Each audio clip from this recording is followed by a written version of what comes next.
페이팔을 만들고 페이스북에 첫 외부 투자를 한 사람, 실리콘밸리에서 가장 영향력 있는 투자자 중 한 명, 피터 틸. 그가 사람을 뽑을 때 꼭 묻는 질문이 하나 있습니다. 정말 중요한 진실인데 남들이 당신한테 동의해주지 않는 것은 무엇입니까? 쉬워 보이죠? 근데 대부분 대답을 못합니다. 왜냐하면 우리가 배운 건 전부 남들이 이미 동의한 것들이거든요. 틀리면 안 되니까, 튀면 안 되니까. 그래서 우리는 점점 똑같아집니다.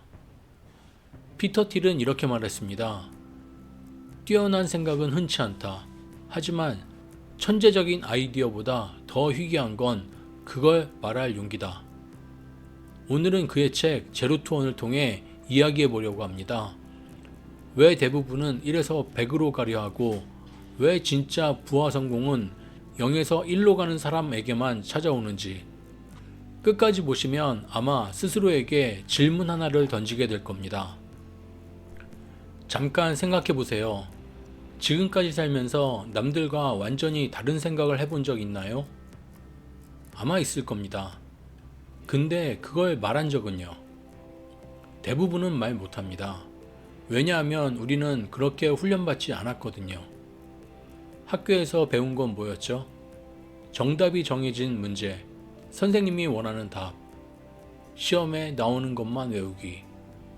우리가 배운 모든 지식은 이미 누군가 검증하고 누군가 동의한 것들입니다. 틀리면 점수가 깎이고 다르면 이상한 애가 되고, 그래서 우리는 배웁니다. 튀지 마라, 맞춰라, 따라가라. 그렇게 어른이 됩니다. 그리고 똑같은 방식으로 돈을 벌려고 해요. 남들이 하는 사업, 남들이 가는 길, 남들이 성공한 방법. 피터 틸은 이걸 1에서 N으로 가는 길이라고 불렀습니다. 누군가 이미 만든 걸 복제하는 거죠. 중국이 딱 그렇습니다. 미국의 철도를 따라 만들고 미국의 도시를 통째로 카피하고 미국처럼 되는 게 20년 목표예요. 그런데 카피는 아무리 잘해도 카피입니다. 경쟁자는 수백, 수천 명이고 마진은 점점 줄어들고 결국 가격 싸움으로 끝나요. 남들과 같은 생각을 하면서 남들과 다른 결과를 기대하는 건 솔직히 말하면 모순이죠. 그래서 피터 틸이 면접에서 그 질문을 하는 겁니다. 이 사람이 진짜 다르게 생각할 수 있는 사람인지 아니면 그냥 똑똑한 복제품인지. 그럼 0에서 1로 간다는 건 뭘까요? 피터 틸은 아주 단순한 예시를 들었습니다. 타자기 하나를 보고 100개를 만들었다. 이건 수평적 진보입니다. 1에서 N으로 간 거예요. 타자기 하나를 보고 워드 프로세서를 만들었다. 이건 수직적 진보입니다. 0에서 1로 간 거예요. 차이가 느껴지시나요? 수평적 진보는 쉽습니다. 이미 성공한 게 있으니까. 따라하면 되니까. 결과가 어느 정도 예측이 되니까. 그런데 수직적 진보는 다릅니다. 아무도 안 해본 걸 하는 거예요. 어떻게 될지 아무도 몰라요. 그래서 대부분 안 합니다. 피터 틸은 이 두 가지를 다른 말로도 표현했습니다. 수평적 진보, 이건 글로벌화입니다.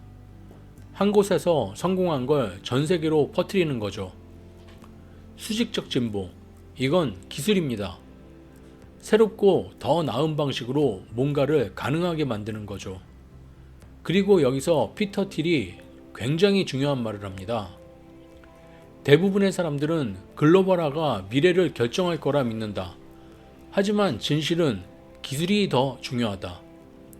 이게 바로 그가 말한 통념과 반대되는 생각입니다. 남들은 동의하지 않지만 그가 믿고 있는 진실. 왜 그런 걸까요? 생각해 보세요. 지금 중국이나 인도가 미국처럼 살겠다고 합니다. 똑같은 방식으로 에너지를 쓰고 똑같은 방식으로 소비하고. 근데 새로운 기술 없이 그렇게 하면요? 환경은 망가지고 자원은 바닥나고 결국 다 같이 무너집니다. 복제만으로는 풍요로워질 수가 없어요. 새로운 기술이 있어야 진짜 부가 생깁니다.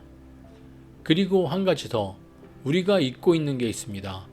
1960년대 사람들은 뭘 기대했을까요? 주 4일 근무, 너무 싸서 가격을 매기기 어려운 에너지, 달에서 보내는 여름 휴가, 다 안 왔습니다. 우리는 스마트폰을 손에 들고 미래에 산다고 착각하지만요. 피터 틸은 이렇게 말했습니다.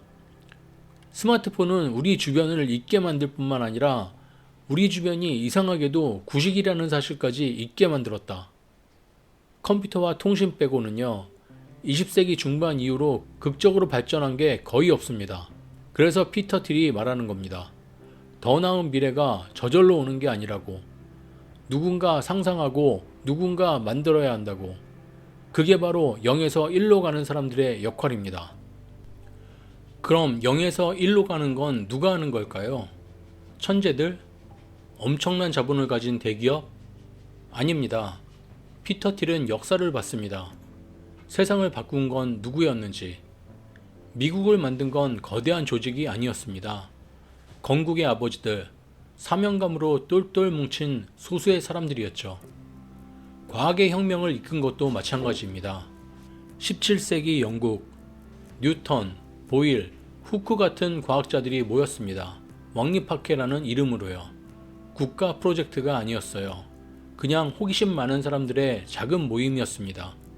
근데 거기서 근대 과학이 시작됐어요. 실리콘밸리도 비슷합니다. 1957년 8명의 젊은 연구원들이 있었습니다. 노벨상 수상자 밑에서 일하고 있었는데요. 어느 날 다 같이 나와버립니다. 그래서 붙은 별명이 8인의 배신자. 이 사람들이 세운 회사가 페어차일드 반도체고 여기서 나온 사람들이 인텔을 만들었습니다. 오늘날 반도체 산업의 뿌리가 여기서 시작된 거예요. 왜 항상 작은 팀일까요? 피터 틸의 대답은 명쾌합니다. 큰 조직에서는 새로운 걸 만들기 어렵습니다. 관료제는 느립니다. 이해관계가 복잡하게 얽혀 있으면 위험을 감수 안 해요. 그리고 솔직히 말하면요.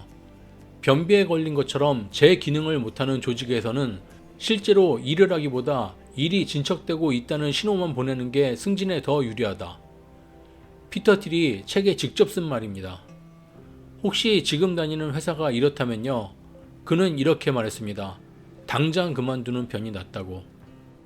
그렇다고 혼자 하라는 것도 아닙니다. 외톨이형 천재는 예술작품은 남길 수 있어도 산업 하나를 만들 수는 없어요. 혼자서는 한계가 있습니다. 그래서 피터 틸이 내린 정의가 있습니다. 신생기업이란 뭔가? 지금과는 다른 미래를 만들겠다는 당신의 계획을 납득시킬 수 있는 최대치의 사람들. 최대치입니다. 수백 명이 아니에요. 당신의 비전을 진심으로 이해하고 함께할 수 있는 사람. 그게 몇 명이든 그게 최대치예요. 왜 작아야 할까요? 규모가 작아야 생각할 공간이 생기기 때문입니다. 큰 조직에선 생각할 틈이 없어요. 회의하고 보고하고 맞추느라고 바쁘죠.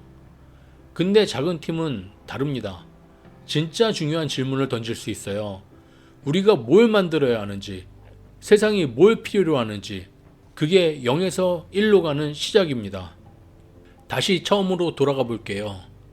피터 틸의 그 질문, 정말 중요한 진실인데 남들이 당신한테 동의해주지 않는 것은 무엇입니까? 이 질문에 대답하려면요, 두 가지가 필요합니다. 첫째, 남들과 다르게 볼 수 있는 눈. 둘째, 그걸 말할 수 있는 용기. 둘 다 어렵습니다. 근데 피터 틸은 말했죠. 뛰어난 생각보다 더 찾기 어려운 건 용기라고. 지금 당신의 삶은 어떤가요? 남들이 가는 길을 따라가고 있나요? 남들이 동의하는 것만 믿고 있나요? 남들이 하는 방식 그대로 하고 있나요? 그게 나쁜 건 아닙니다. 안전하니까요. 근데 그 길의 끝에는요, 수천 명의 경쟁자가 기다리고 있습니다.